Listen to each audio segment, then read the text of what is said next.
ላሂ ወበረካቱ ክርስቲያን ወገኖች ሰላም በያላችሁበት ሰላማችሁ ይብዛ። ላይክ ሼር እያደረጋችሁ ማለት ነው። እንዴት ናችሁ? ከኔ ጋር አለው ሰላም ነኝ።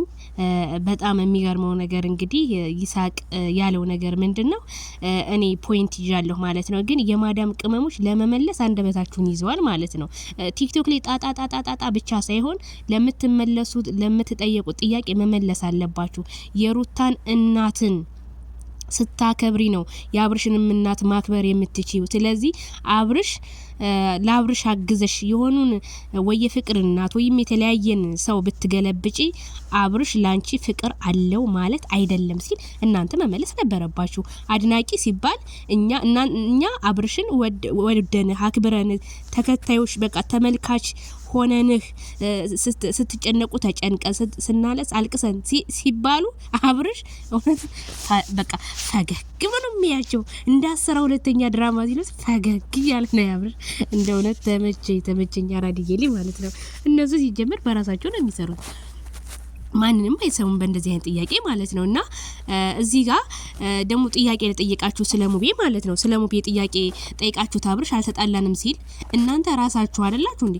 እኔ ቪዲዮ ማንጣት እኮ ከላይ ብለ ይችላል ራሳችሁ በተናገራችሁት ነገር እኔ በጣም ነው ያፈርኩት። ምክንያቱም አው ተጣልታችኋል ይሄ ነበር ታረቃችሁልን በጣም ደስ ብሎናል ማለት ሲገባችሁ አይ ጥያቄኛ አብራችሁ ስለማትመጡ ነው ምናምን።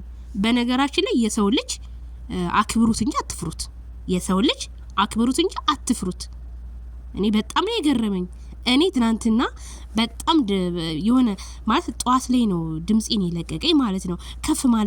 ከፍ ብዬ መናገር እችል ነበር ለጥያቄዎች ሁሉ ማለት ነውና ብዙም ያኔ አንዳንድ ቦታ ላይ አጥጋቢዎች አይደሉም። ይሳቅም የተናገረው ነገር ስለ ቤተሰባዊ ጉዳይ በጣም ተመችቶኛል ማለት ነው።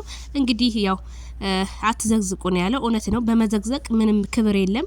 አብርሽ ደግሞ የኔ አባት በህይወት እስካለ ድረስ በዘቀዝቁት ምንም አይመስለኝም ብሎ መልስ ሰጥቷቸዋል። 4 ነጥብ ማለት ነው።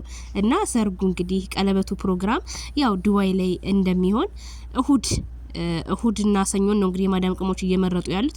እሁድ በነገራችን ላይ ዱባይ ትምህርት ቤት የለም እንዴ? ቅዳሜ ቢሆን ነበር የሚመረጠው። ግን ያው እናንተ እንደፍላጎታችሁ ዋና የሰው ልጅ በቃ መጣመራቸው ነው እኛ የምንፈልገው ማለት ነው።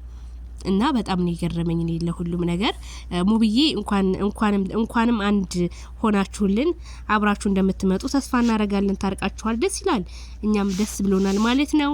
በሌላ ፕሮግራም እንገናኝ። ሁላችሁንም ወዳችኋለሁ፣ አከብራችኋለሁኝ። ባይ ባይ።